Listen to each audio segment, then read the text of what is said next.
huge thanks to everyone who tunes in to Dr. VGP's podcast. We've received the YouTube silver play button for reaching 100,000 subscribers and counting. We sincerely thank you for being part of this wonderful journey with us. Click on the subscribe button and hit the bell icon to notify you with all our future podcast contents. Thank you again.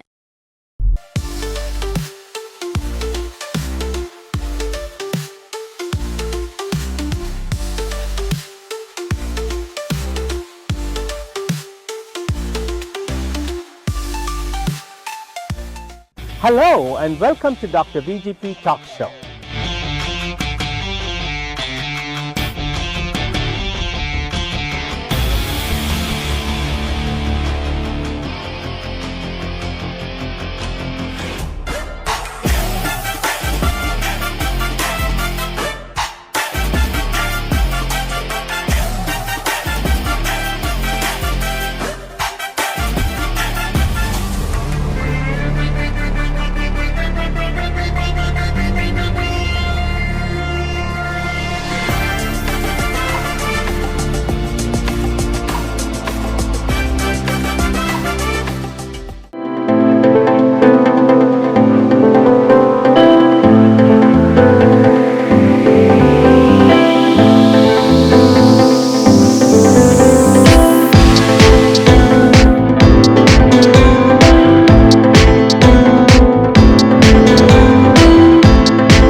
The next panel is about human beings. The next panel is actually Asian Americans Forum, and our moderator, he is a very accomplished gentleman, and it's my great pleasure to introduce to you the 21st governor of the great state of Washington.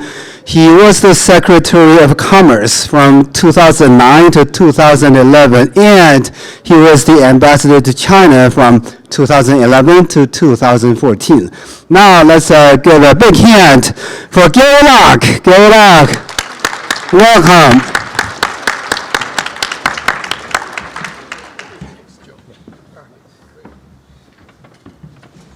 Well, let's bring up all of our other panelists. Attorney General William Tong. Joe is also a member of the panel, and Professor Yasheng Huang. So come on up, come on up. I'm not gonna stand, so I'll sit too. So yeah, I don't know if we can move this. Well, thank you everyone for joining us, and we want to make sure that we leave plenty of time for questions. So think of any questions that you might have, and we'll be sure to have good audience participation.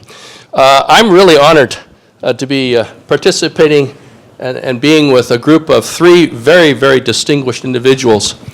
We have Attorney General William Tong from the state of Connecticut, who's in his second term, and maybe should be the next governor or U.S. Senator from Connecticut. Would be great to have more Asian Americans and Chinese Americans in the leading our states, or certainly in the halls of Washington, D.C. We also have two distinguished academics, Professor Yasheng Huang from MIT.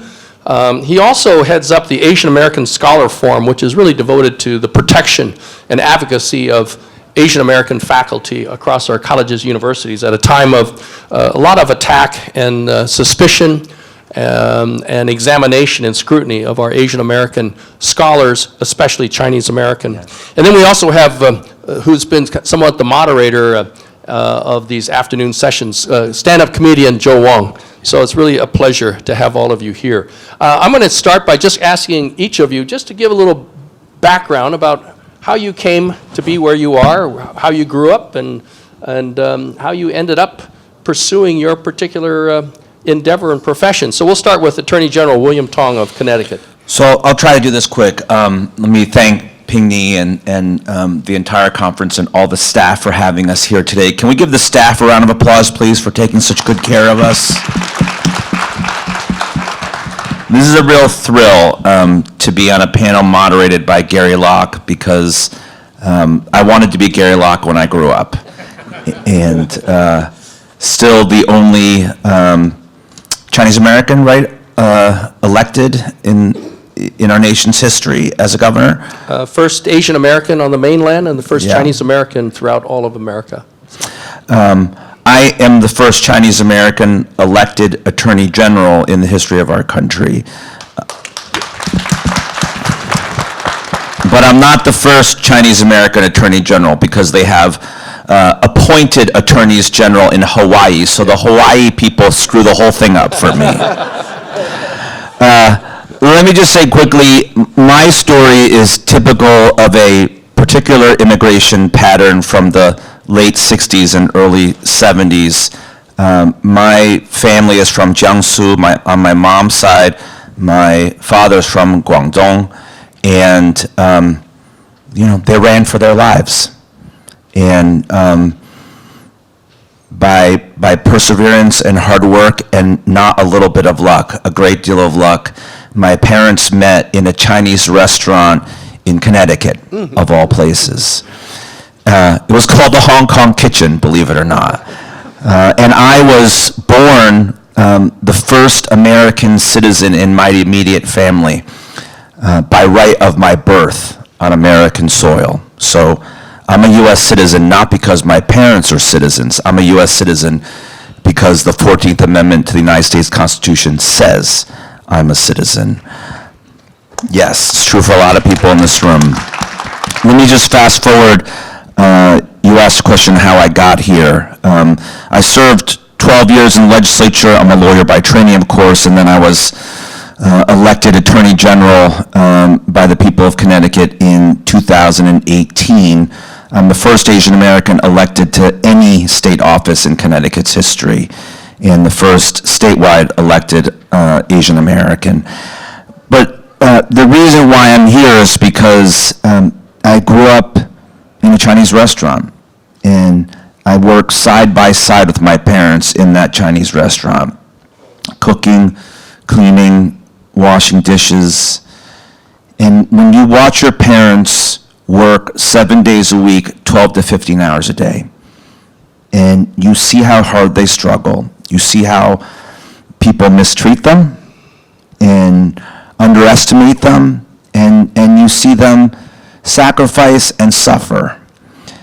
And then when you're called off the bench in 6th grade, 7th grade to do the same thing, to work side by side with your parents so we could keep our family's Chinese restaurant open, then you know how hard it is for so many people, not just in our community, but in many communities across this country. And you just grow up with a sense that you want to help them. You want to help your parents, you want to help your family, you want to help people just like them. And because they made these extraordinary sacrifices, I got to go to some pretty good schools. And I had the opportunity to become a lawyer and then run for office. Why did you run for office? So it goes back to that restaurant. Anybody work in a Chinese restaurant? Or something like a Chinese restaurant? Okay. There was a door, and the door had a diamond plexiglass window. And there was a door from the kitchen to the dining room. And when you work in a Chinese restaurant in the kitchen all night, it's hot, it's chaotic, it's noisy. My parents are screaming at me all night. And I remember walking by that door hundreds of times a night as a 10-year-old. And I would look through the door, through the window in the door, and I would look in the dining room, and I would see all of our customers. And while I'm very grateful to those customers, they paid for my life. They made it possible. I could see that none of those customers looked like me. And I wondered if those customers knew how hard my parents were working, how much they struggled, how much they suffered. And I just wanted to kick the door in and get in the dining room and make sure that they understood how hard we were working to serve them. And I wanted to be in the dining room myself and to be a part of what was happening there, to have a seat at the table, literally. And I think that drove me to public service and ultimately to run for office. Great. Professor Wong, distinguished career at MIT and leading workshops helping entrepreneurs of all sizes, both in the United States and in China. How did you end up in an academic career, and why did you focus on business and also U.S.-China relations? How did you come about to that? Yeah, thank you, Ambassador Locke, for moderating this very important panel. In 2018, I came to Chicago and spoke at the U.S.-China Business Conference that was organized by Goldman Sachs. And that was a very, very different time when U.S. and China began to have tensions and problems, but at least they had a pragmatic approach toward each other. So it was I'm sorry to say it was a much bigger conference than this at that time. So I was born and raised in China. Like Joe, many of us came to the United States to study. He became a comedian, and I wasn't funny enough, so I didn't choose that career. But I was serious enough to be an academic, and for a long period of time, we didn't have to think about your identity, right? So Joe said that U.S.-China relationship is like having a mother and a wife. Also, it could be having a mother and mother-in-law. When mother-in-law and mother got along, we didn't really have to think about that relationship. And that characterized much of the majority of the time when people like us came to the United States to study and then later on went into academia, went into business, went into other professions. But since 2018, right, the first Trump shock, the tariff, and accentuating during the Biden administration and continuing on today, we had to think about this identity question more and more. And one critical issue is, do you have to make a choice, right? Do you have to make a choice between being a Chinese and being an American? And this is extraordinarily difficult decision and choice for people like me, maybe like others in the room, to think about. But then the reality has a way of forcing that choice upon us. In 2021, the Trump-appointed Attorney General in Massachusetts charged my colleague, Professor Gang Chen, with wire fraud. I mean, technically speaking, wire fraud is sending false information through wire to the federal government. Technically, it was about disclosure to the grant that Professor Chen applied from Department of Energy. And the charge was that he didn't fully disclose the activities that he was undertaking, and therefore there was a violation of the grant regulations. I mean, I don't want to bore you with the details. None of that was true. And the Justice Department has such a thin case that when the new Attorney General came into the office, in Massachusetts, and she couldn't even find proper paperwork to continue the case. I'm not a lawyer, so I would defer to William on this question. Usually, the U.S. government will not drop the case just like that. But in this particular situation, they drop everything, right? Not even a minor charge. So it was that case that motivated a group of us to create an organization. At that time, we created Chinese American Scholar Forum. Later on, we want to broaden the appeal and the approach, so we renamed the organization as Asian American Scholar Forum. The board members have Chinese Americans, Indian Americans, Japanese Americans. Our goal is to promote the academic freedom and basic research and the dignity and human rights of Asian American academics. So we have been doing a number of things. I'll be happy to go into details about them, but let me just name one. In the last 2 years, we have organized annual conferences at Stanford, and at these conferences, we have produced videos, short videos of contributions by Asian American scientists and technologists to American economy, to American technologies. Many of the technologies inside our iPhone, they're working behind the scene. People know about Steve Jobs and Elon Musk, but many people didn't know that many of the technologies inside the iPhone were actually the products of Chinese American technologists and scientists, Asian American technologists and scientists. Siri, for example, was invented by Indian American scientists. So we want the general public to know more about these contributions. And one of the first engines developed by Boeing was actually the brainchild of a Chinese American scientist, a graduate from MIT, in the early part of the 20th century, right? So we're showing these videos. The PBS has an airing of a documentary, Chinese Asian American unknown stories in Silicon Valley. I'm organizing a showing at MIT on December 3rd. And next Chinese New Year, we're going to have showings of these other videos showcasing the contributions made by Asian Americans. Let me just conclude on this point. Let's get back to some of this later. We need to get to Joe, and then we'll rotate. Just Okay. one very quick point. I'm the really professor here trying to keep the class in moving. You will get an A. Yeah, so I really admire Gary and William for one of the few Chinese Americans going into politics, right? So this is one area we need to go. Thank you so much. Great. I said that we had two academics on the panel. The other academic is actually Joe Wong. And, he's got a PhD from Rice University in the year 2000, and he actually wrote a paper called the Drosophila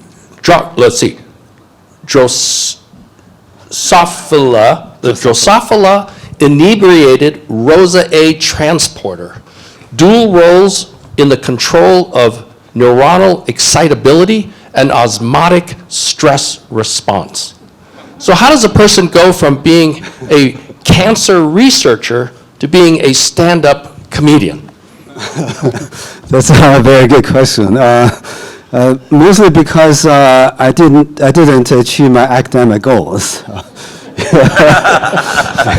were they? I wanted to be a professor in the beginning, but after a couple of papers, I got stuck in academia. Like for 3 years, I just couldn't make any discovery.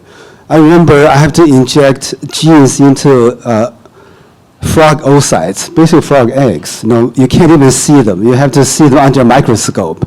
I have to inject 400 a day to find the substrate for the protein we study. So after when people can't sleep, they count sheep. I just count frog eggs in my eyes. So eventually I decided to just to go to a company, and I worked in a biotech company for almost 10 years. But then later on I got laid off. This happened to like 10, 20 years ago, and it turns out because I was laid off, the reason is because they're outsourcing some of their jobs overseas to China. You know? And that's the moment I feel like a real American. But then from that point on, I just started to pursue stand-up comedy. One of the reasons is because when I was in college, I published a paper on campus newspaper. And one of the comments I got from one of the English teachers was like, "Hey, who knew a Chinese has a sense of humor?" Yeah, at the time I was pretty shocked. And then later I realized that the Chinese has a stereotype of being hardworking, very serious, and nobody tells any jokes. You do look kind of nerdy. Oh, yes. So technically, I think I belong more to the AI panel than this one. Yeah, but then from that point on, I was like, maybe I should do something different. That's kind of the purpose. And also, you know, you and other people here are also my inspiration. I just feel that even as a Chinese person in America, I could carve out a path that's not well trodden by others. So. You know, Professor Wong did raise an interesting point. I'm going to ask each of you to comment on it. Are we Chinese or are we American? and I guess I'd like to go first on that. When I was in the 3rd grade, our teacher every day would ask all of the kids, "What did you have for breakfast?" Yeah. And if it wasn't, where I grew up, it was a large immigrant kids of immigrants, Japanese, Filipino, Chinese, Italian. And if we did not respond with the traditional breakfast saying we had ham and eggs or bacon or sausage or whatever, we had our hands slapped. And I was always having my hands slapped because Mom was always making shifan or juk. Yeah. And adding vegetables to oatmeal and everything else. And so actually I was eating a very, very healthy breakfast, but I had my hands slapped. And so it forced a lot of us immigrant kids to reject our culture and move, you know, anything that our parents want us to do in terms of language, culture, customs, we stayed away from. And it wasn't later on until I was in college that I realized that I can be both. I am American, but I'm also Chinese. That's why I'm Chinese American. And sometimes we think of America, when we say, "Are you American?" We're really saying, "Are you Caucasian?" Right? You know, is your daughter dating an American or Chinese? Well, wait, that Chinese person is born in the United States. He's American. So why do we think of American as white? So anyway, William. So my answer to that question is Chinese is American. And I want to share a quick story. Amara Walker is a CNN correspondent. She's Korean American. She was in New Orleans at the airport, and she was walking with her film crew. You could tell she's a big-time reporter, and somebody started shouting racist things at her. And it really shook her up. This was a few years ago. So she went home and she went on Twitter at the time, and she wrote about this experience. And she wrote about how she is a Korean American, born in the United States, grew up here, and had never considered that she was anything other than American. And she wrote, "I'm as American as Korean barbecue." And that resonated with me. I'm as American as pork fried rice. It is as American as anything else your classmates ate. And the sooner we embrace that truth and stand for it and claim that truth, the better off we'll be. But if there is a stereotype about us, right, that maybe has a kernel of truth, is that we don't fight hard enough for ourselves, right, and insist that Chinese is American. There's no choice. I was born here. I'm an American. I'm ethnically Chinese. Deal with it. I'm an American, Jack. I'm as American as anybody else. Joe, you know, you do stand-up comedy and you have a television show in China. You're actually Korean. ancestry, but you relate to yourself as Chinese. So when you're here in the United States or in China, so when you're here here in the United States or in China, I mean, how do you resolve that dilemma, and do people try to pigeonhole you into one or the other? I'm easier to pigeonhole because of my accent, I think. But the thing is, I can still relate to your story at school when I was working as an adult in an American company in Boston. Because I bring my own lunch, a lot of times pretty healthy, stir-fried vegetables. Some guy in my company just pointed at my food, just said to me, "Oh, that is gay." That is what? That is gay. I was like, what? You're eating a hot dog. I know it's a little bit off color for this occasion, but I just it's just so ridiculous. People judge you by the type of food or what kind of clothes you wear. But I want to raise one point that may slightly disagree with both of you guys. Sometimes I think we just should emphasize more on the fact that we're all humans instead of just say, hey, I'm an American, well, I shouldn't be treated that way. I found that very heartbreaking during the pandemic. A lot of people say, oh, I'm an American, you can't treat me that way. That just implies that we can treat non-Americans that way. There are a lot of Asians living in this country, they have a green card. Yes. Or they just have a visa here, but they're not Americans. But I think they deserve to be treated like a human being as well. And the flip side is if people think that, oh, I can treat non-U.S. citizens in a bad way, they can't tell Asian Americans from Asians from Asia, for most Americans. So we have to kind of uphold the general human value, just say, hey, we should treat every person with respect. Well, that's just my point here. Okay. Professor Wong, you first raised the topic. Yeah, so I think as a cultural matter, as a cultural identity, we shouldn't have to even think about making that choice. Yes. Right? Whether eating, shizhou or spaghetti, that's really not relevant. And also, I believe that bringing Chinese culture, bringing Asian culture to American society is also enriching this society. So we have absolutely nothing to apologize because of that. But the issue, I think, there's a more difficult issue, which is about your political obligations. And there, when the two countries have a good relationship, you don't have to think about that issue. So when I was saying that you have to think about that choice, I was really thinking in political terms, whether or not you think about yourself as more of an American citizen or more as a Chinese citizen. My reasoning there is that I have made a conscious decision to stay in this country because I personally support a democratic system, a free market system, and intellectual freedom that I have enjoyed. So I made that decision. And if there's, and I also want to work to promote good relationship between China and the United States.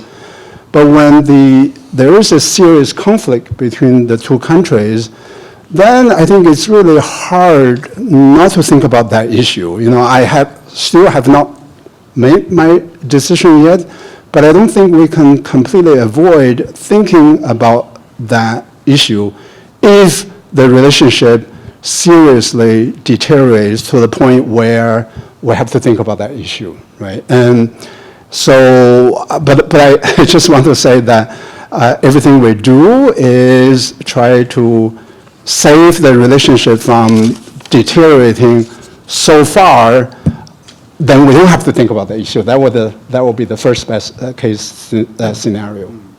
Well, I think that we're seeing, certainly from the pandemic, a rise of violence against Asian Americans, really trying to target Chinese Americans. It did not help when the president called it the Wuhan virus, the Kung Flu virus, the China virus.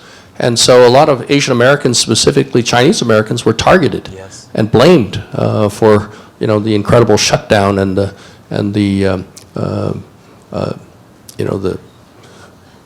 just the tension that America went through during those several years. William, as Attorney General, what did you see happening in your state, and what were you trying to do about that? Yeah, this has all been very personal and very painful for a lot of us. And when the 7 Asian American women were murdered in Georgia, and then Michelle Go, and then Yaopan Ma, and list goes on and on, all of us, I think, took it very personally. And when it started happening, people turned to me, the only one, and said, do something. And I tried to convene, I had a national convening in Washington, D.C. of attorneys general, but I'm the only one. And part of the reason why this happens, and part of the reason why your colleagues, it doesn't just happen at MIT, it happens at Yale, as you know, to people that I know in my home state. The reason why we're targeted is because we have relatively little political power. If you only have one Gary Locke and one William Tong and Grace Meng and a few others, our voice is not strong enough to push back when the President of the United States blames you for a global pandemic, or when people put a target on our backs and literally murder us, push us onto train tracks, beat us to death when we're delivering, I think Yaopan Ma was delivering food. It was a pastry chef. And when you have open and free license to target academics because no one will show up to stand up and fight for them because there's relatively little political power. And I will tell you, there's no excuse for that. We've been here a long time. There was a Chinese American from Connecticut who fought for the Union in the U.S. Civil War. Whoa. Okay, Young Wing came to Yale a long time ago. Okay, there's no excuse for the lack of political power that we have, except that we have not developed it, we have not focused on it, and here we are. There isn't enough critical mass, and there are other communities that, frankly, came after that are doing a lot better and have more political power than we do now. That's the hard truth. Well, Joe, in your humor, how do you try to address this issue? And I think you've said that we need more representation throughout various industries. And so how do you use your humor to try to either educate your audience or to kind of promote different thinking? Yeah, I think the key is everybody has to be kind of like a broken record. The reason I'm saying this is, I learned from the African American community. Sometimes when I watch their stand-up comedy set, they always bring up their history. Some of them are just really horrendous, like slavery and stuff. Sometimes like, why one after another, they always say this thing. Until I did a show at Andrew Yang's fundraiser in San Francisco and mentioned the fact that I talked about Chinese Exclusion Act. And after that, some white audience members came up to me and said, "Oh, thank you so much for talking about that. Oh, I just knew you guys built a railroad. I didn't know you guys were thrown into concentration camps." I was like, okay, that's not correct either. The contrary is what happened to the Jews in Europe. This is actually happened on American soil. But nobody actually knows this, even though so many Asian authors and TV hosts and politicians talked about it. Still, nobody remembers this. So we have to keep talking about it. And also, another point is Asian Americans are 5% of the population. In terms of percentage, it's really small, but the absolute number is still huge. If everybody makes their own voice heard, it's still tremendous. So it's really important that we raise issues we don't feel comfortable with, and also support people who are raising voices for us. That's very important too. Even if it comes down to as simple as just give them more likes on social media or write some comments on their opinions. All these adds up to the eventual political power. Because in America, politics has a lot to do with the number of people that come and support you. So we really have to be mindful of this fact that know who supports Asian voices and support them. And I have to also say that it's not just Asian politicians support Asian causes. Even some politicians, like Latinos, African Americans, a lot of those and white senators and so forth, some of them support Asian causes too, and we need to support those voices as well. Yeah. That's a very important point. Asian Americans and any ethnic group can't just rely on their own community to advance their issues or protect their issues. We all need to form alliances, whether it's with the NAACP, whether it's with Hispanic groups, civil rights groups, ACLU, and Jewish organizations. Each group has faced a lot of discrimination, and we need to band together. We need to support when other groups, we need to voice our concerns, intervene, get active when other groups are being attacked, because if we don't support other groups when they're down, why should they come and help us? So, Professor Wong. So I think the pandemic was a wake-up call.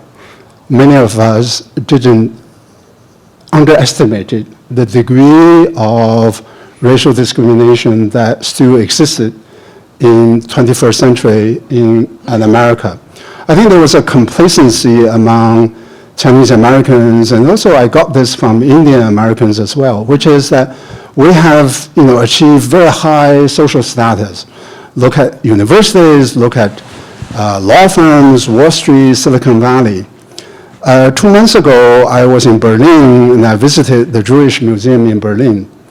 And I was surprised to learn that right before the rise of Hitler, under Weimar Republic, the Jewish Germans achieved extremely high social status. One of the foreign ministers was Jewish. Right? 90%, 80% of the movies were made by Jewish directors. High social status does not save you from racial discrimination, from racial policies. Ultimately speaking, it is rule of law.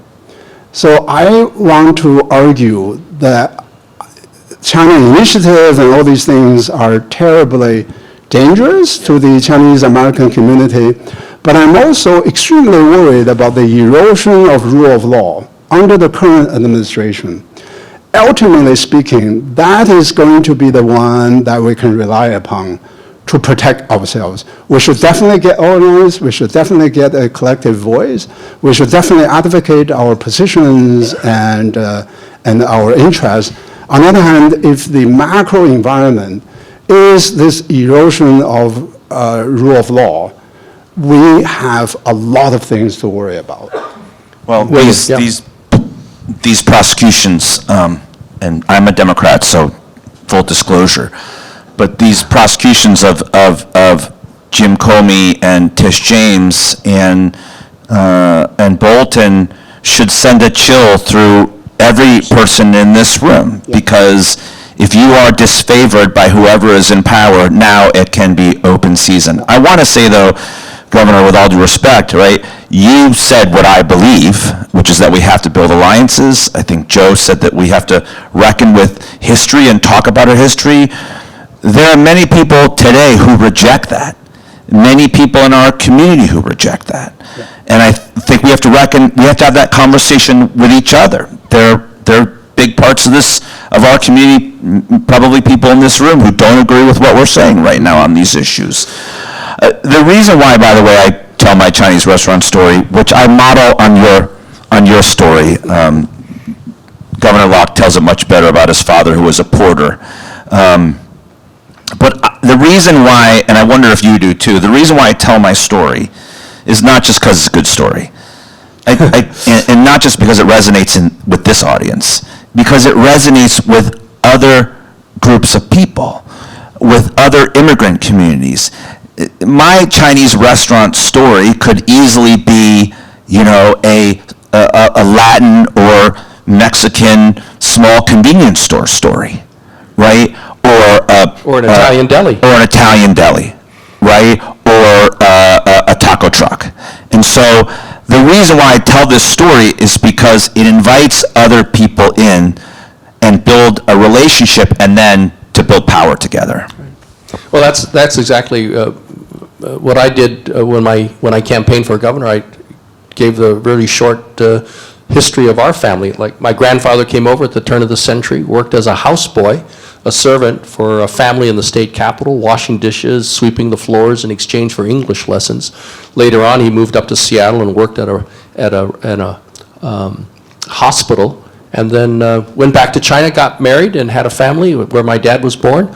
Left the family, came back to the United States to work, but would send money back to the village to support the family, and eventually brought the whole family over. So my dad came over when he was about 12 or 13 years old, later joined the United States Army, was actually part of the Normandy invasion and part of the vicious battles all the way to Berlin under General Patton. And then after the war, he went to Hong Kong, met my mom, and they got married, brought her back to Seattle. So when I was sworn in, I joked that I'm moving into the governor's mansion exactly 1 mile from where my grandfather swept floors and washed dishes and served as a servant. And I said, here it is. It took us 100 years just to move 1 mile.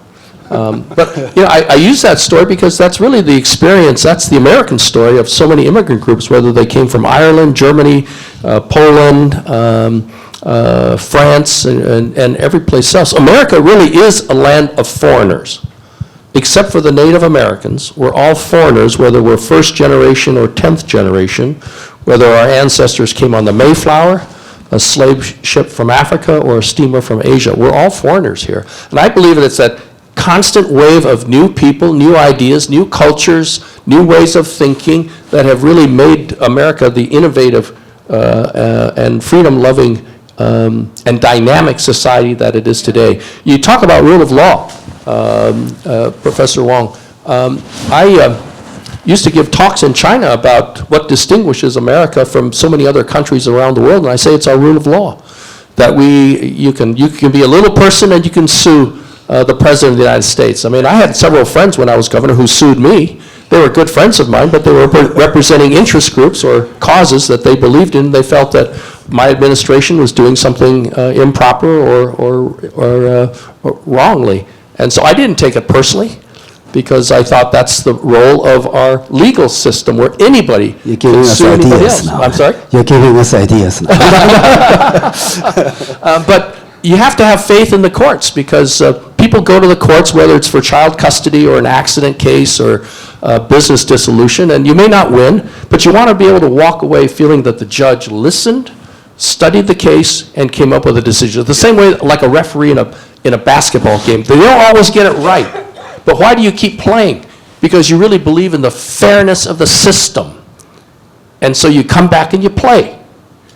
But if you don't have a good, strong legal system that is neutral, then you have countries where people have revolutions and they take to the streets and the military takes over because there's no confidence in the rule of law. And so that's why I think it's so important that we have a neutral court system. And I also am worried about what's happening in terms of this Justice Department. I'm a former prosecutor, and I believe in strong rules and prosecutions and judgment and sentences, but it's got to be fair. It's got to be really fair.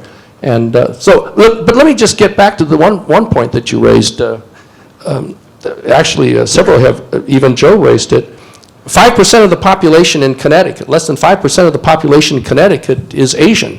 In the state of Washington, it was about 5% when I won. So why is it that you were able to win, William?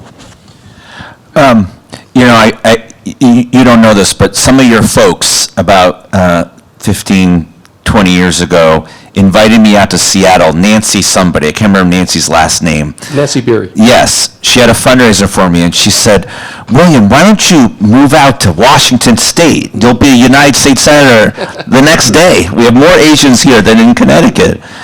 And the answer is I'm a Chinese Yankee. I was born in Connecticut, and I'm a New Englander.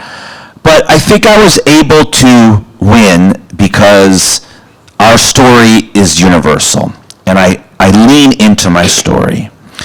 I had a high school and college classmate named Peter Yang, and he's Korean American. And when I first ran for office, I asked him for money, for a contribution. And he helped me out, but he said, you're running in a place where there's no Asian people. Maybe you should use your wife's name, Elizabeth Hotchkiss. You should run as William Hotchkiss. And I said, why would I do that? He said, well, there's all white people in your district, and they're all Republicans. I was a Democrat. And he said, maybe you can hide the fact that you're Chinese. And I said to him, Peter, look at me. I'm quite sure they know. And I think if you lean into this, our story is universal. And if you learn to talk about our experience, you talked about 100 years, how long it took your family.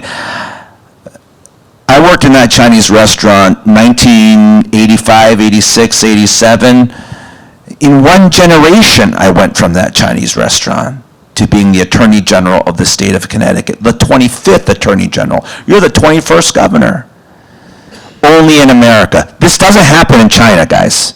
Am I right? It doesn't happen in China. That's true. But it happens here. And it can happen here. And I think people still, even now, appreciate and embrace that truth. Yeah. Professor, let's talk a little bit more about the Asian American Scholar Forum. Yeah. You talked about the case of Professor Chen, who was investigated, but MIT kept him on, continued to pay him, paid for his legal costs. Most other colleges and universities did not do that. As soon as a hint of suspicion, the professors were suspended, lost their privileges, lost their laboratories, and spent maybe $1 million on legal fees defending themselves before they were completely exonerated, and judges apologized for the conduct of the government. But then the universities wouldn't bring them back. Why? What's going on? So I have to say, I have been profoundly disappointed with the university community as a whole, except my own university. And it is truly exceptional because MIT is probably the only university that came out and defended Professor Chen, paid all his legal fees, and stood behind him throughout the whole process. Most other universities, this is not a matter of money. Harvard didn't do that for its faculty. NYU, Yale didn't do that for Yale didn't do it. And so you can't say these universities are doing that because they don't have money. They have lots of money. And it is profoundly disturbing. I don't think I can explain it except to say that truly, I work at 3 universities in the United States, and MIT is the most meritocratic institution. It's all about your work, nothing else. It's all about your accomplishment, nothing else. And so it's also very data-driven. They had the confidence that Professor Chen did nothing wrong through the research that they performed, whereas other universities gave incredible deference to the federal government when the federal government describes everything as related to national security. There's an automatic deference to the federal government. I think that deference, to some extent, is deserved, but when you realize that when the federal government is beginning to abuse that trust, you ought to have some sort of second thought. You shouldn't give the benefit of the doubt automatically to the federal government. When case after case, it has been shown that the considerations are not really very well thought of, that they came up with the charges that are totally trumped up. Just give you one example. One charge against Professor Chen was that he didn't disclose his other activities under this grant guideline. So at that time, when you apply for federal funding, they ask you to disclose activities related to your grant. one of the charges in the charging documents was that Professor Chen was doing some activity at a Chinese high school, right? I mean, there's really no connection between that activity and the grant that he was applying from the Department of Energy for, which is about energy storage. So they came up with all these fake charges, and then the politicized, in a highly politicized manner. And by the way, if you think that China Initiative has gone away, I just want to emphasize it has not. There is currently a bill in front of the Congress. So the first China Initiative was a Department of Justice initiative. So it's a departmental bureaucratic initiative. Now there is a bill to pass a law on China Initiative, tying the budget of the Department of Justice with the enactment or reenactment of a China Initiative activity. If the bill passes, we're going to face again this incredible serious situation in which the federal government will just go after you regardless of the evidence. And the other thing, let me just finish on this point. When Ambassador Locke was ambassador in China, at the time, the U.S.-China relationship, I wouldn't say was the best relationship, but at least it was a working relationship. Both governments encouraged exchanges of academic visits, academic exchanges and collaborations between the two governments. President Obama wanted to have 100,000 American students in China, and Chinese government also supported academic exchanges. Now the relationship is no longer as cordial as it was before. But you cannot possibly use the old standard, use the current standard to judge the behavior that was conducted under a time when the relationship was a very good one and encouraged by the universities. This is exactly what the federal government is doing. This is exactly what some of the university administrators are doing. And this is totally, totally unacceptable. For those who don't know, the China Initiative, as Professor Wong indicated, was started under the Trump administration by the Justice Department. And it was really looking at a fear that Chinese American researchers, academics at colleges and universities were passing on sensitive information or state secrets, intelligence information to the Chinese government. And that those Chinese American academics and researchers had to be scrutinized and had to be brought to justice.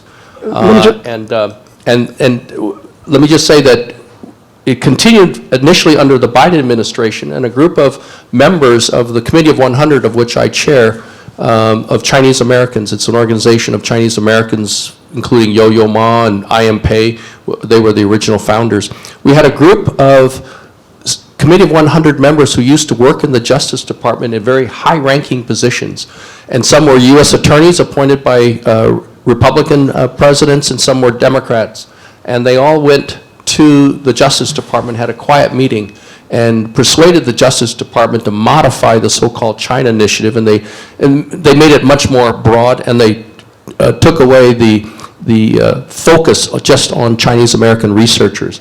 But as Professor Wong said, there's now a bill in Congress to bring back the China Initiative to start targeting Chinese American researchers again at our colleges, universities.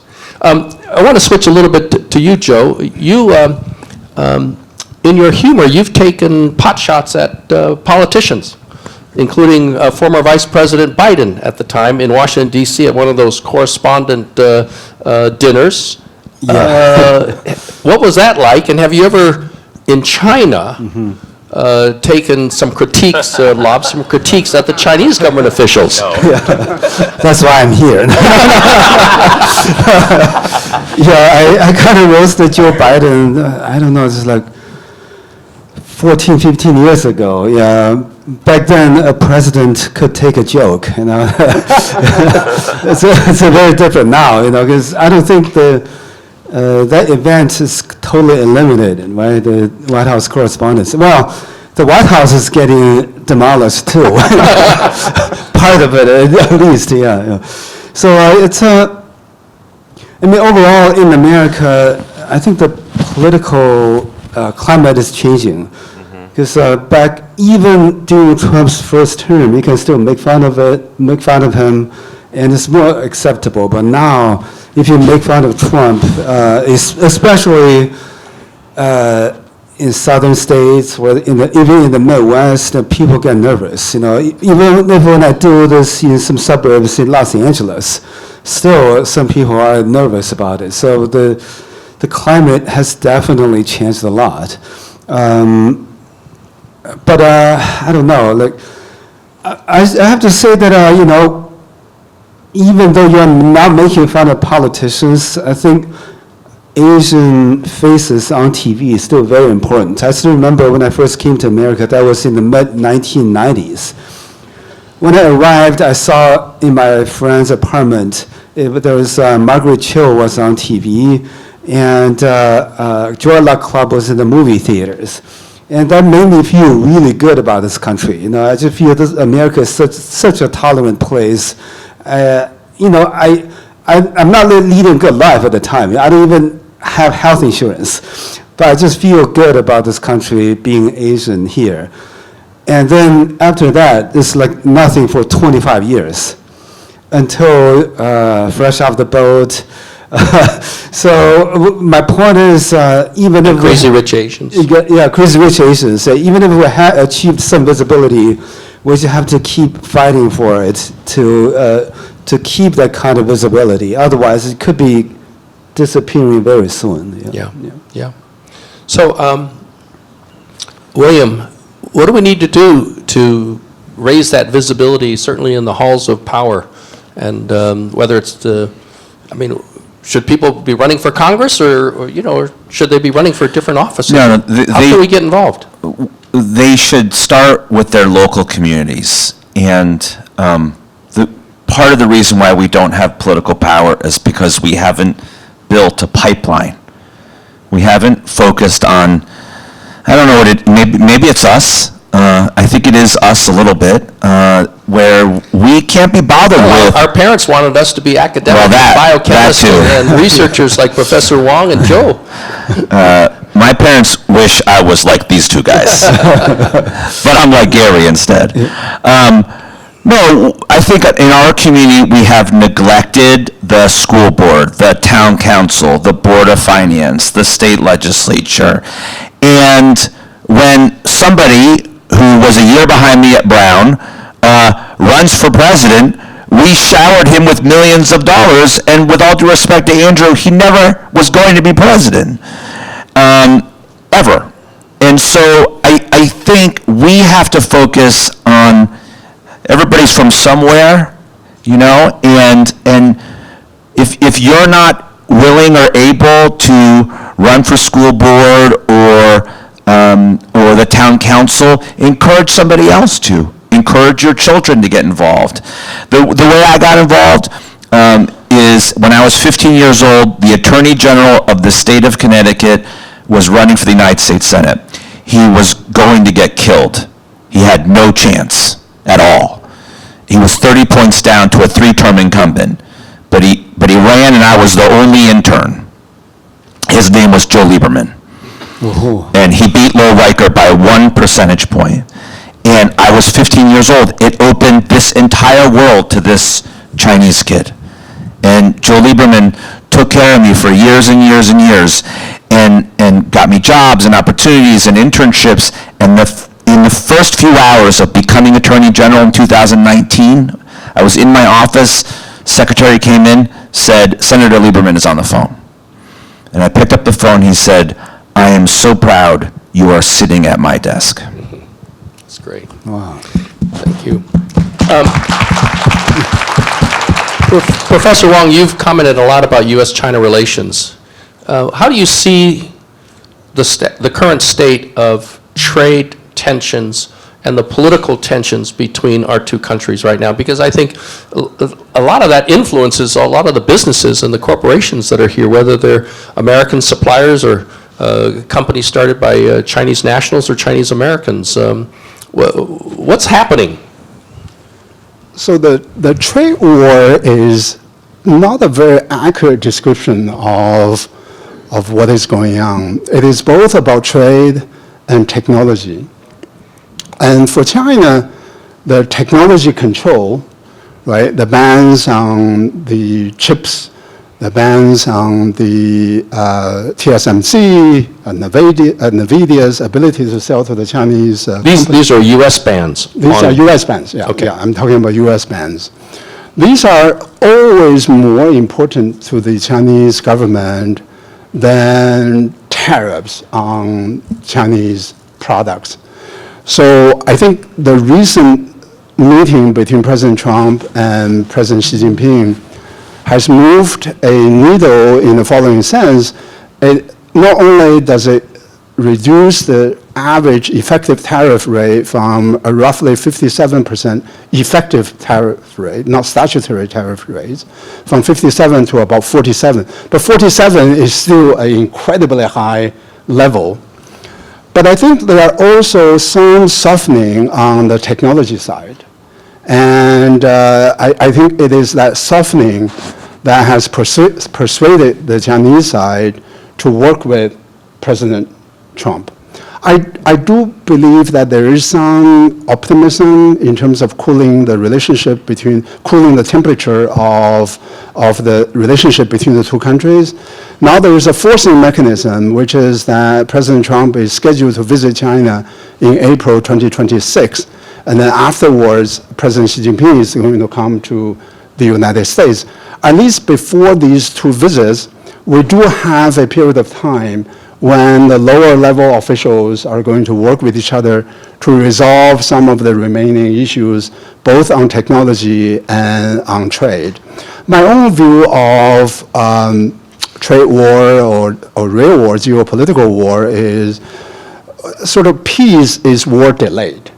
So if you can delay the war, in South China Sea, on Taiwan, if you can delay the war by 1 year, by 2 years, by 3 years, that's a win. Right? And so to me, I think this is the best news that came from South Korea. I'm not a supporter of the current administration. I'm a Democrat as well. But on the other hand, I do want to criticize Biden administration for not doing two things. One is that they kept every tariff that Trump administration enacted, and they added some of the tariff. And by the way, as economists now know, that also to the inflation that happened during the pandemic years as well. That's one. And the other thing is that the Biden administration's first encounter with China was designed to be about ideology, about politics, right? So they had this Democratic Alliance summit. I thought that was not a good approach. You have to work with countries of different political systems. You have to respect other countries that have a very, very different political tradition. I support democracy. I choose to live in a democracy. But it doesn't mean that everybody else automatically accepts democracy, and history is very complicated, culture is very complicated. And also, ultimately speaking, politics and ideology are not something that you can resolve quickly. Whereas no matter what you criticize the Trump administration for, at least the relationship is all about these tangible problems, right? All these tangible problems have a tangible solution. And if the tariff is 100%, you reduce it to 50%. If there's a fentanyl problem, then you work to solve that problem. If you start the relationship on ideology, there's no hope to find a mutually acceptable solution. So I think that the Trump administration has moved the needle meaningfully in that sense. One is more meaningful than the other, which is to start with the problems and then work on the solutions.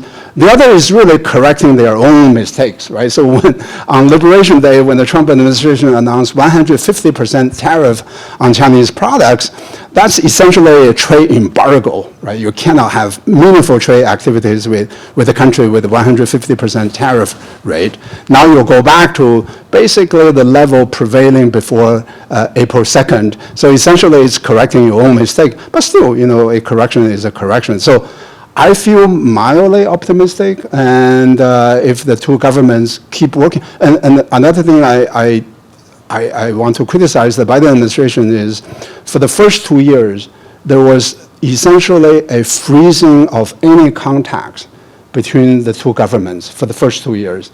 And then they began to build up the relationship with each other, and that was a good thing to do. Whereas if you look at what has happened this year, right? So this is 9 months, 10 months into the second Trump administration, there has been already a summit meeting between the two presidents. To me, meeting with the other side, discussion issues with the other side are always better than not meeting with the other side. Let me just add one thing. I'm a little bit more pessimistic, or I think that the relationship will continue to be very, very tense. I think that the Trump administration is very transactional, as you indicated, Professor Wong, and they want to address some of these specific issues. But the Trump administration is still continuing to impose restrictions on what U.S. companies can send to China, especially, like you said, in the technology area, which China very much cares for. And so the way that the Chinese have retaliated is that they're copying the American system of export controls. America has export controls which say that American companies cannot sell to China certain things like chips or machines to make chips, or software and things like that for artificial intelligence, for fear that this equipment, these chips, technology can be used by the Chinese military. So we, as William said, we invoke the claim of national security. And when a country says this is in our interest of national security, you can't quarrel with it. Who am I to say that France's national security considerations are wrong? That's how they feel. So what China has done now is they've adopted this same export control system, saying that certain things made in China cannot be sold to other parts around the world because it might be used for the military against China. So China now has said, we're going to restrict the export of rare earths.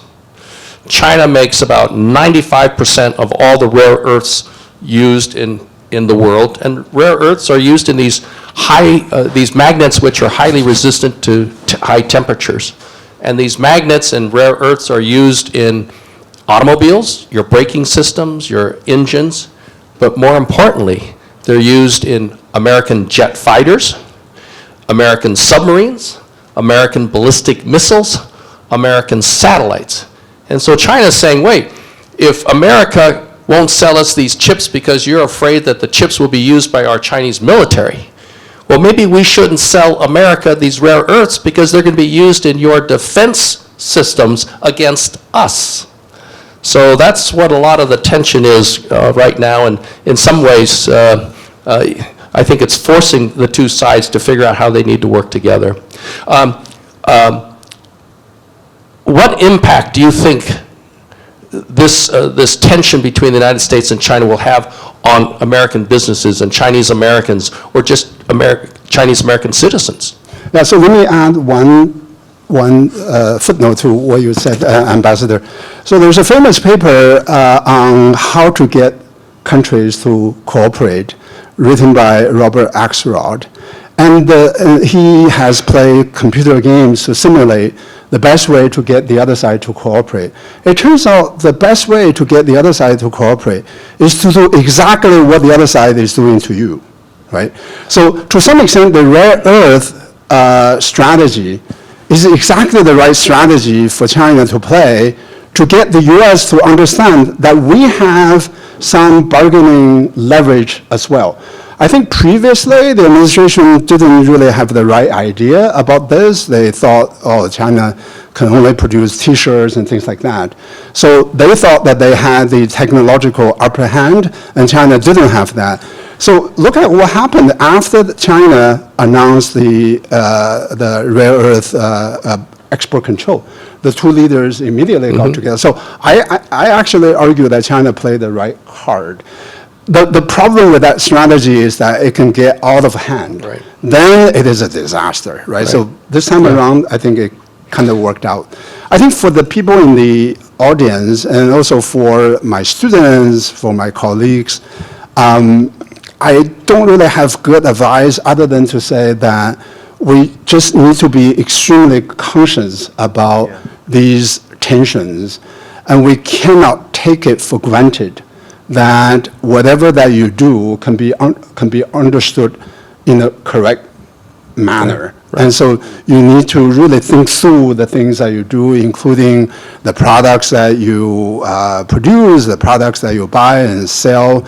You really have to go extra mile. You know, so MIT now has instituted all sorts of protocols and procedures. I believe businesses should do the same. Great. And it's just to be on the safe side. And also the other I think there's a greater collective good benefit coming from that approach, which is that we don't want to weaponize some of the activities so that the politicians would have extra ammunition to attack the relationship between the two countries. And I do believe that engagement is still the right strategy to go, but we need to be extremely, extremely careful about how we do it, where we do it, and what kind of engagements that we do. We have a time for just a few questions from the audience. Anybody have a question? Let me see. Gentleman right over here. Stand up and speak up. Really loud. Okay. My name is Arthur. So I was born and raised in China. And so when I first came to the United States, I thought I was a foreigner. That was my mindset. So I didn't really care about DEI at all. So if anybody say go back to China, I would say, okay, I'll go back to China maybe after I finish my master program. But after I spend more and more time in the States, I realized that people really don't care if you are from China or if you were born in the United States. If you look like a nation, you are a nation. So when our So your question. Okay. So what I found is in a corporate environment, it's very hard to pursue the career advancement is partly because we don't have enough representatives in senior management, not even in mid-tier management. So I think my question is, how can we break this? How can you what? How can we break this status quo? Glass ceiling in corporate America? Yes. All right. Anybody want to tackle glass ceiling in corporate America? Joe. I believe that's called bamboo ceiling. Very interesting. I don't have a whole lot of positive experience in that aspect. But one thing I kind of learned later on is a lot of Chinese Asians are really hard workers, myself included. And when I was working, You're a comedian. How can you be a hard worker? But I wasn't joking when I was at work. I feel if I tell a joke, I'm cheating my employer. I'm just not getting paid for doing that thing. So I just work in the lab all the time. When I came out of the lab, my boss was like, "Where are you every day?" That's what he said to me. Then later on, I realized something. Even if you're a hard worker, you're proud of your job, just take 10 minutes out of your everyday life and communicate with your boss, your coworkers, people you supervise, and that is really critical. 10 minutes will probably doesn't affect your work that much, but you can establish a relationship, and that's really key to moving up in corporate America. I found that the same thing in government, working as a young prosecutor. If I just put my nose to the grind and closed the door and worked on my cases and didn't really socialize or even chat with your colleagues, supervisors at the end of the day, just to say, hey, what's going on? What's going on? You want them to get to know you and feel comfortable with you, and they need to know that you believe in the company and the cause and that you're part of the team. So I think that's a key part of breaking through that bamboo ceiling. Another question from the audience. Gary, can I also add to that? The only way to have CEOs and CFOs and members of the board of directors and partners at big firms is to demonstrate leadership. You know, all of us and our technical skills are fungible. And you may think you're the best now, but 10 years from now, there's going to be somebody bigger, faster, stronger, right, from MIT, who's cheaper than you. Not cheaper. Right? And they'll replace you with that person. So the only way to distinguish yourself is to be a leader in your organization, whatever that organization is. And that is by playing the politics. Every organization has politics. And demonstrating your ability to build teams with other people and to lead them. And the only way you do that is get out of your office and get to know people. Good point. The question over here, yeah. Speak up. Okay. Hi, my name is Charles. First, I want to thank you guys for sharing some of the stories. I have a similar story where Full Metal Jacket came out during when I was in school, and then we had friends looking at the food I ate, calling it a negative term, bad sort of food. But really, it's a general question I've noticed. Speak up again. Yeah, really, the question is, for Asians, there's so much about us, the term mians and diobien are two really big things, right? And that causes us to be these like stoic people where all these transgressions don't bother us or whatnot. How do we get past that? Because like, even in my family, right, like, I don't have a PhD. But everyone else has a PhD, every parent, and I'm still looked at as the black sheep. And like we have this big cultural thing where it's all about, where mians is just such a big thing, right? We can't be honest, we can't take risks, we can't do these sorts of things. I'm very happy you became a comedian. I'm sure your parents have questions. Like, my grandpa still thinks I'm a degenerate, right? Me too. So that's kind of the question, right? This mians diobien issue that we all run into. Go ahead, Joe. Yeah, I think you just have to remember, because a lot of times the mians or diolien or saving face is about embarrassment. I think over the time I realized that the only way to deal with an embarrassing situation is to make it even more embarrassing. Okay. Yeah, just forget about it. You do whatever you want to do. That's the only way you can actually forge through in your life. I totally understand. Like shame is a big thing in Chinese culture, just like guilt in Catholic and Jewish culture.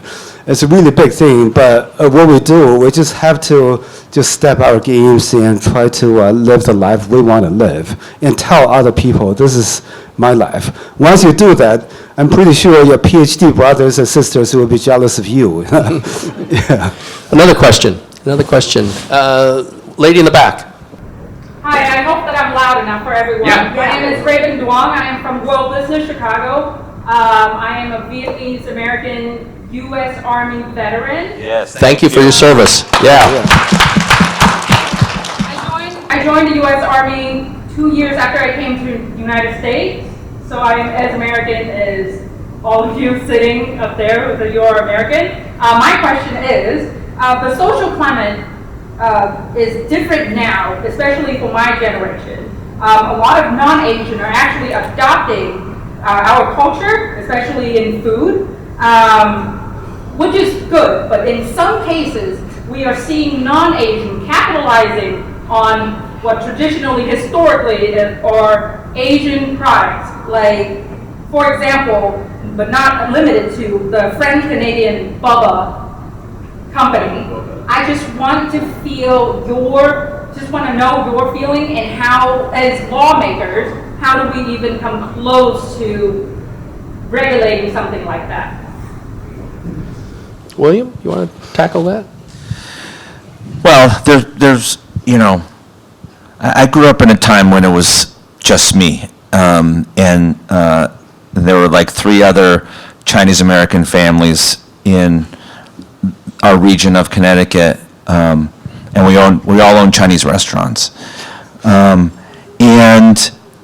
you think it's bad, when Full Metal Jacket came out, just, being the only one and not having anybody understand who you are or where you come from, and always being viewed with suspicion,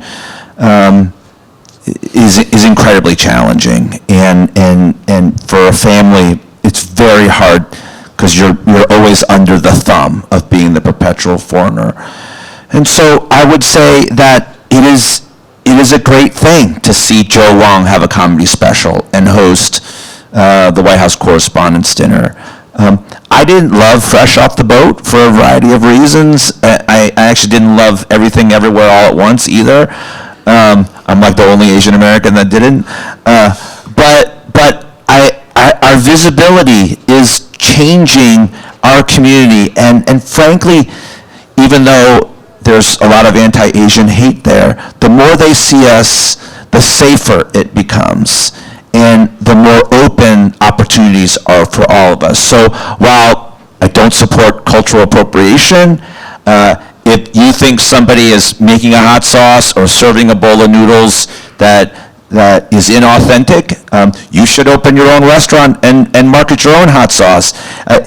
That is what's great and beautiful about this country, is that we have this competition of ideas and cultures, right, and perspectives. I mean, the reality is that recognition of our culture, I think, is a great thing.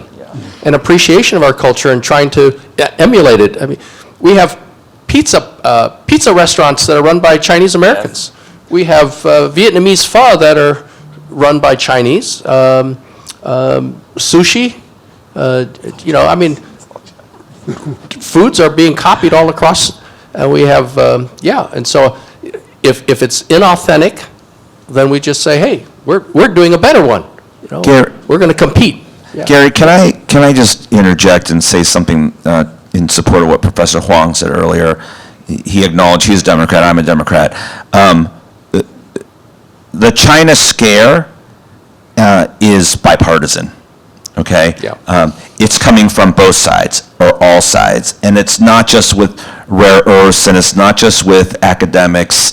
I've talked to people in this audience about laws banning Chinese nationals from purchasing property. Florida and Texas, right?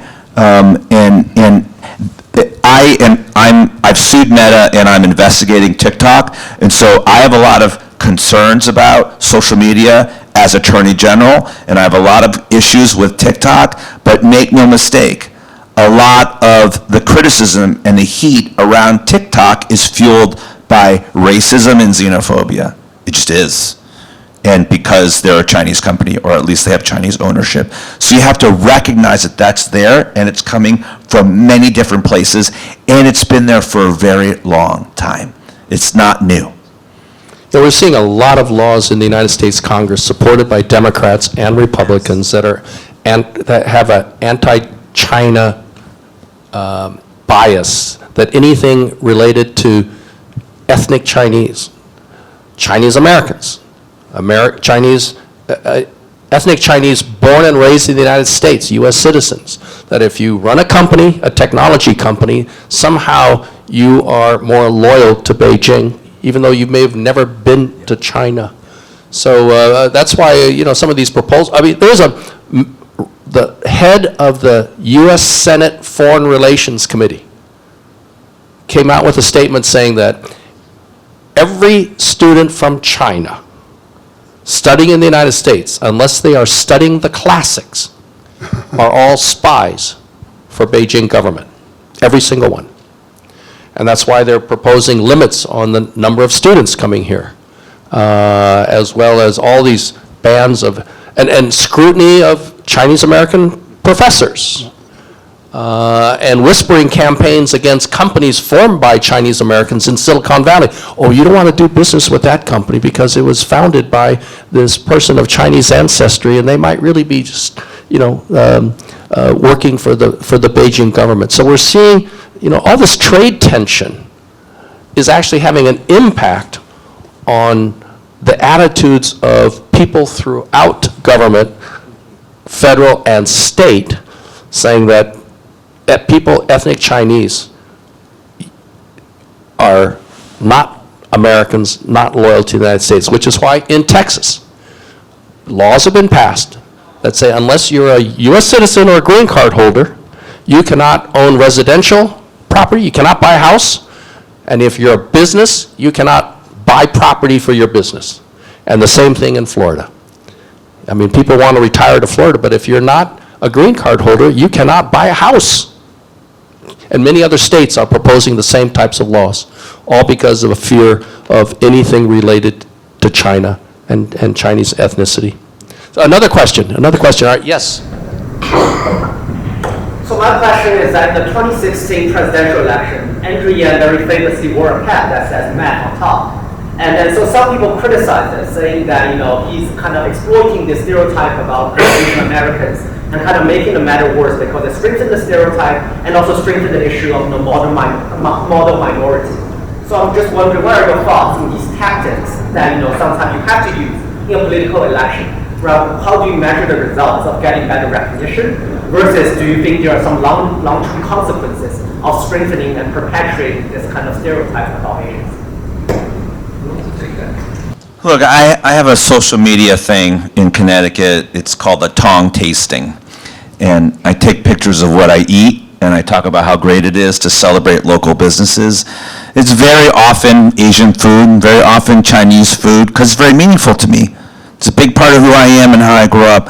I think as long as it's authentic to you and real, and you're not exploiting a stereotype or trying to take advantage of a stereotype that is harmful and corrosive, I think we need to celebrate who we are and all things that make our culture beautiful and wonderful and accessible, right? It's becoming more and more accessible to people. They get it, right? They're no longer afraid of using chopsticks. And I think that ultimately makes it more possible for all of us to do all the things we want to do. Joe, I mean, obviously you must confront this issue in your comedy. Yeah, I mean, stereotype is a big thing. I think it's a double-edged sword. Yeah. I understand why some people are offended by the hat, because maybe at school they were bullied or taunted because of math. But on the other hand, if an Asian person is doing this, we should understand, he's kind of telling a joke to get people's attention, to get people to vote for them. I think Asian communities had this problem for a very long time. When Margaret Cho's show came out, a lot of Korean Americans were against it, saying, oh, the parents on that show are too stereotypical, or Margaret Cho's jokes are really shaming our community. The result is the TV network has to cancel the show because of that protest. Once that show was canceled, there wasn't any shows about Asian Americans for the next 25 years. So sometimes we have to accept certain stereotypes, even though we may not feel that comfortable with it. We could own it. It's not a bad thing to be good at math, to be honest.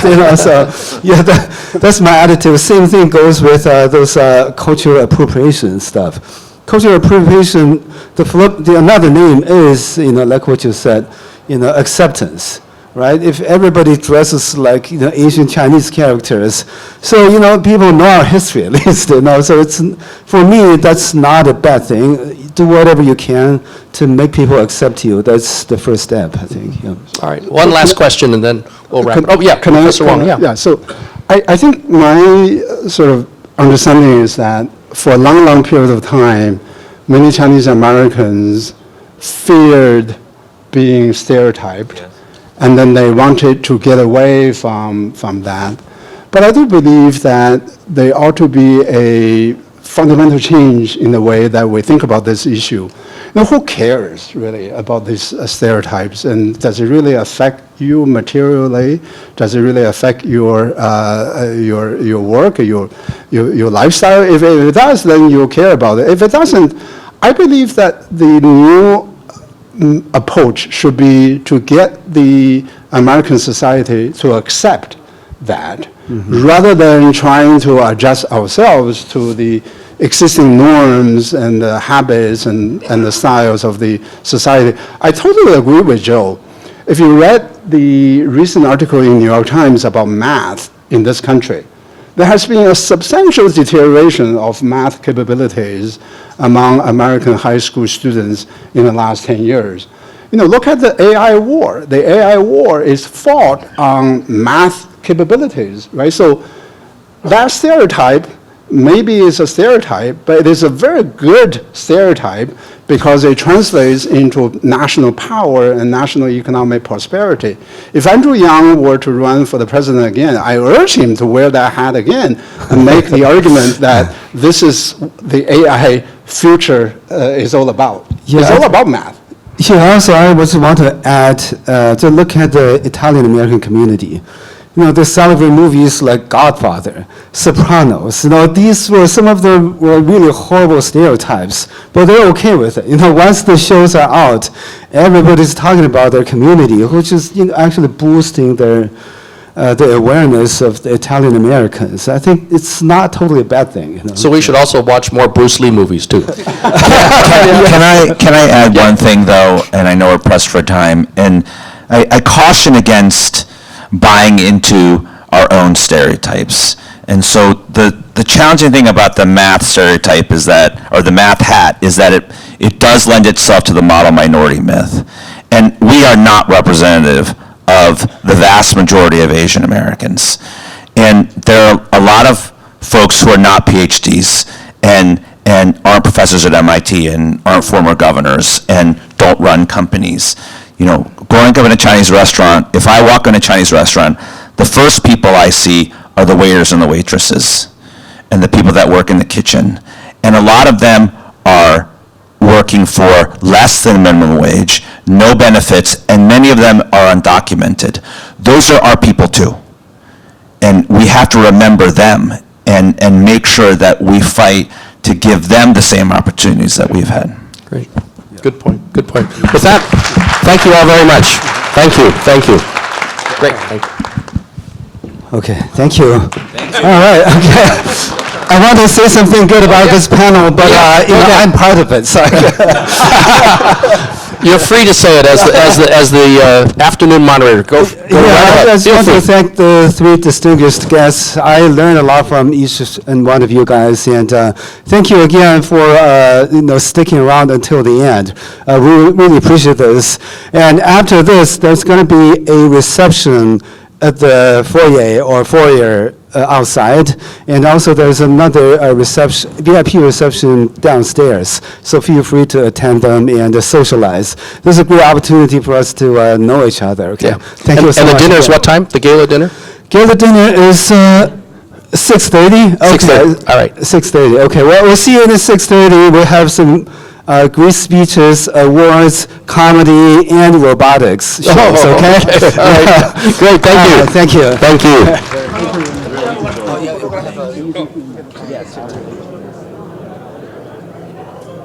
All right. Thank you very much. Professor, really great. Nice meeting you again.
Dear viewers, elevate your business to new heights and reach 35 million potential customers with GlobalEye Digital. Contact us today at globaleyedigital@gmail.com or info@globaleyedigital.com. Let's take your business global.